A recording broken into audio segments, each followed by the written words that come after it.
Welcome to my listeners. ये story मुझे mister Akram ने दिल्ली से भेजी है।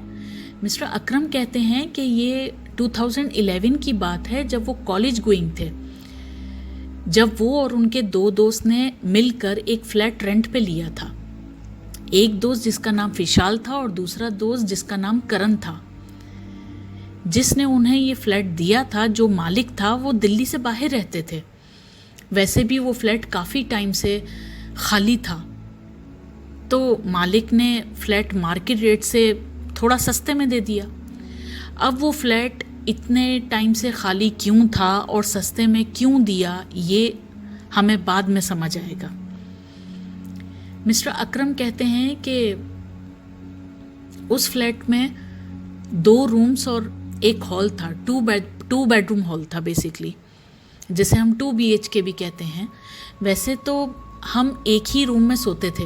दूसरे रूम को हमने एक स्टोर रूम की तरह बनाया हुआ था और एक हॉल जिसमें हम टीवी देखते थे और खाना भी खा लेते थे।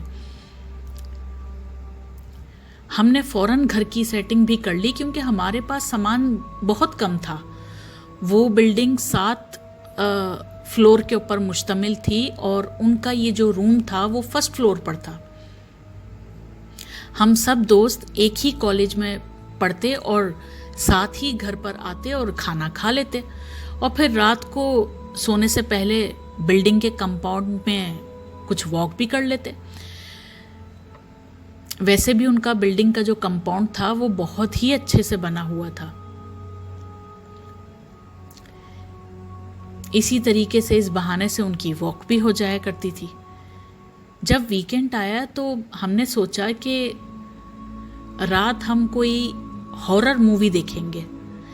मेरा दोस्त करण, जो ऐसे मूवी में कोई उसको इंटरेस्ट नहीं होता, उसने कहा कि यार मैं तो रियलिटी बेस्ड मूवी देखता हूँ। तो मैंने कहा कि यार ये हॉरर मूवीज जो होती हैं ये भी तो रियलिटी बेस्ड होती हैं। पर करण ने कहा कि यार नहीं, भूत वूत कुछ नहीं होते, और कहा कि यार चलो वॉक करने चलते हैं कंपाउंड में। हमने बोला कि ठीक है, हम नीचे चलते हैं, मगर भूत वूत होते हैं। अभी वॉक कर ही रहे थे और वॉक करते करते ये बहस अभी चल ही रही थी, जो अभी ख़त्म भी नहीं हुई थी, कि इतने में मेरा दोस्त विशाल ने कहा कि यार मुझे तो भूत देखने का वैसे ही बहुत शौक है। जिस दिन मैं भूत को देख लूँगा उस दिन मैं मान जाऊँगा कि भूत होते हैं। अभी ये कहा ही था कि अचानक पीछे से एक बूढ़ी आंटी की आवाज़ आई, जो हमारे 2nd फ्लोर में रहती थी। वो हमारे पीछे खड़ी हुई थी और उन्होंने कहा कि तुम लोगों को भूत देखना है, वैसे तुम लोग यहाँ नए आए हो ना? हमने कहा कि जी, हम यहाँ पर 1 हफ्ता पहले ही शिफ्ट हुए हैं। तो उन्होंने कहा कि अगर तुमको भूत देखना है तो वो ऊपर वाला जो फ्लैट है ना, वो देखो ऊपर वाला फ्लैट, वहाँ पर भूत है। बहुत टाइम से बंद है वहाँ पर। एक लड़की ने सुसाइड कर ली थी वहाँ पर। वो जिस फ्लैट का इशारा कर रही थी, हमने जब उस फ्लैट को देखा तो वो फ्लैट हम तीनों का ही था। हम तीनों एक दूसरे को हैरानगी से देख रहे थे और बिल्कुल चुप हो गए थे। फिर उस आंटी ने पूछा कि बेटा, वैसे बातों ही बातों में मैं ये तुमसे पूछना ही भूल गई कि तुम यहाँ पर नए हो तो तुम लोग किस फ्लैट में आए हुए हो? तब करण ने कहा कि जिस घर में आप भूत का बता रही हैं, हम उसी घर में आए हैं। आंटी को शायद हैरानगी भी हुई और अचानक आंटी चुप हो गई और बोला कि बेटा बस अपना ख्याल रखना। हम तो सोच में पड़ गए कि हम एक ऐसे फ्लैट में रह रहे हैं कि जिस घर में एक लड़की ने सुसाइड कर ली थी, पर अब क्या कर सकते थे? हमने घर लेने से पहले कोई छानबीन भी नहीं की थी, बस जहाँ सस्ता घर मिला वही ले लिया। अब समझ आया कि हमें इतना मार्केट रेट से हमें इतना सस्ता घर क्यों मिला था। यकीनन इस बात का मालिक को भी पता होगा। जब इन आंटी को पता है तो बाकी की पूरी बिल्डिंग वालों को भी पता होगा। और ऐसे कैसे हो सकता है कि मालिक को इस बात का, इतनी बड़ी बात का पता ना हो? पर एक बात तो है कि हमें ऐसा कुछ कभी फील भी नहीं हुआ था कि हमने इस बात को हम भूल ही गए। हमने सोचा कि नहीं, ये रूमर्स ही होगा, अगर कुछ ऐसा होता तो हमें कुछ फील तो होता। मगर फिर करण ने कहा कि यार फिर हमें इतना सस्ता फ्लैट भी क्यों मिल गया। अभी ये बातें बीच में ही रह गई और ये बातें आहिस्ता आहिस्ता ख़त्म हो गई। हम अपने काम से काम रखने लग गए। कुछ दिन के बाद एक रात जब हम सो रहे थे तो मिस्टर अकरम को किसी का अननोन फ़ोन आया। फ़ोन पर लिखा हुआ था अननोन। मिस्टर अकरम ने फ़ोन उठाया तो सामने से कोई लड़की थी जो हल्के हल्के से उनका नाम पुकार रही थी, अकरम अकरम अकरम।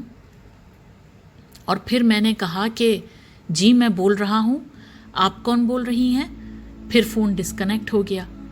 मैं भी नींद में था, दोबारा सो गया। नेक्स्ट नाइट फिर 3 बजे फिर अननोन फ़ोन आया। मैंने उठाया तो फिर से वही लड़की की आवाज़ और मेरा हल्के हल्के नाम लेना। तो एकदम मैं चौकस हो गया, क्योंकि एक रात पहले भी यही हुआ था जिसको मैंने भूल चुका था मैं। अब मैं उठा और मैंने उठकर अपने दोनों दोस्तों को कहा कि मुझे ऐसे ऐसे फ़ोन आया है और मेरा कोई हल्के हल्के नाम ले रहा है। जब मैंने ये अपने दोस्तों को बोला तो वो हंसने लग गया और बोला कि हमें डराने की कोशिश कर रहे हो, क्योंकि वो आंटी ने बोला था कि यहाँ पर कोई भूत है, यहाँ पर किसी लड़की ने सुसाइड की थी, इसलिए हमें डराने की कोशिश कर रहे हो। हम नहीं डरने वाले। दिखाओ, अगर कोई फ़ोन आया था तो दिखाओ हमें फ़ोन पे, किसका फ़ोन था, क्या नंबर था। लेकिन जब फ़ोन दिखाया तो फ़ोन दिखाने पर पता चला कि उसका तो कोई रिकॉर्ड ही नहीं है। मैं इस बात पे बिना प्रूफ के क्या ही बहस करता, मैं भी चुप हो गया। एक दिन जब हम लोग कॉलेज से घर पर आए तो हमारा घर पूरा बिखरा हुआ था, जैसे कोई पार्टी करके गया हो। कुशन कहाँ, प्लेट्स कहाँ तो पिल्लो कहाँ, जैसे अर्थक्वेक आया हो। हम सब समेट तो रहे थे इन चीज़ों को और सब एक दूसरे को हैरानगी से देख रहे थे। आंखों ही आंखों में सवाल कर रहे थे कि ये हमारे घर को आज क्या हुआ है। कोई किसी पर इल्ज़ाम भी नहीं दे सकता था, क्योंकि हम सब एक साथ कॉलेज के लिए गए थे, कॉलेज से आए भी एक साथ और घर पर भी एक साथ आए थे। बहरहाल हमने सोचा कि हम 2nd फ्लोर वाली आंटी से जाकर ये बात करते हैं, उनसे मिलते हैं हम। और हम 2nd फ्लोर वाली आंटी को जाकर मिले तो हमने सारी बातें उनको बता दी। वो चुपचाप पहले तो हमारी बातें सुनती रहीं और फिर कहा कि एक बात पूछनी थी बेटा, सारी बातें तो ठीक हैं मगर एक बात बताओ, मैं एक बात समझ नहीं पा रही कि मैंने तुम लोगों को कब बोला कि तुम लोगों के फ्लैट में भूत है। वैसे तो ये बात सच है, मगर मैंने तो तुम लोगों से ये बात कही नहीं, क्योंकि मैं तो तुम लोगों से आज फर्स्ट टाइम मिल रही हूँ। हमने कहा कि आंटी आप भूल गई, जब हम नए आए थे यहाँ पर, हमें आए हुए 1 हफ्ता ही हुआ था, तो आप कंपाउंड में आई थी, तो आपने हमें बताया था ना कि इस फ्लैट में भूत है। आंटी ने कहा यहाँ भूत तो है, लेकिन मैं तो तुम लोगों से मिली ही नहीं। उन्होंने बोला कि आंटी आप भूल गई हैं। आंटी ने बोला कि बेटा मैं तो बहुत कम घर से बाहर निकलती हूँ, मेरी तो तबीयत ही ठीक नहीं है, मुझसे तो चला ही नहीं जाता, मैं कैसे कंपाउंड में जाकर मैं तुम लोगों को ये बात बताऊंगी। मैं तो तुम लोगों को जानती भी नहीं हूँ कि तुम लोग कब आए हो। आज तुम लोगों की और मेरे साथ फर्स्ट टाइम बातचीत हो रही है। हम तो बस शॉक हो गए। चुपचाप उनकी बातें सुनकर हमने उनको बाय बोला और वापस चले गए। अब हमें डर भी लग रहा था कि उस फ्लैट में ज़्यादातर जो भी एक्टिविटीज़ हो रही थी वो रात के 3 बजे ही होती थी। जैसे जैसे कुछ दिन गुजरे और एक रात को करण ने कहा कि देखो कोई ज़ोर ज़ोर से चिल्ला रहा है, प्लीज़ उठ जाओ, मुझे डर लग रहा है। हम लोग उठे। वाकई चीखों की बहुत तेज़ तेज़ आवाज़ आ रही थी। हम लोग बहुत डर गए। हमने वो रात बहुत मुश्किल से गुजारी। हमने सबसे पहले फ्लैट के मालिक को फ़ोन किया और हमें जितनी गाली आती थी हमने दे डाली। हमने कहा कि सच बोल कि इधर एक लड़की की सुसाइड हुई थी। उसने कहा कि हाँ, ये बात सच है कि लड़की की सुसाइड हुई थी यहाँ पर, लड़की ने सुसाइड किया था यहाँ पर। मगर ऐसे तो हर घर में कोई ना कोई प्रॉब्लम होती है। इसका ये मतलब थोड़ी ना है कि हर घर में कोई ना कोई मसला है और हर घर में कोई ना कोई भूत आ गया है। ऐसी कोई बात नहीं है। तुम परेशान मत हो, मैं दिल्ली चक्कर लगाता हूँ तो फिर मैं आप लोगों से मिलता हूँ। हमने बोला कि हम परेशान कैसे ना हो, हमें तो ना रात को सुकून है और ना दिन को सुकून है। मेरा दोस्त, अभी हम ये बात कर ही रहे थे कि मेरा जो दोस्त है वो वॉशरूम में बहुत देर से शावर लेने के लिए गया था और वो वापस नहीं आ रहा था। हमने फ़ोन काटा और हमने आवाज़ दी, विशाल क्या हुआ है, तुम अभी तक वापस नहीं आए, ऑल ओके?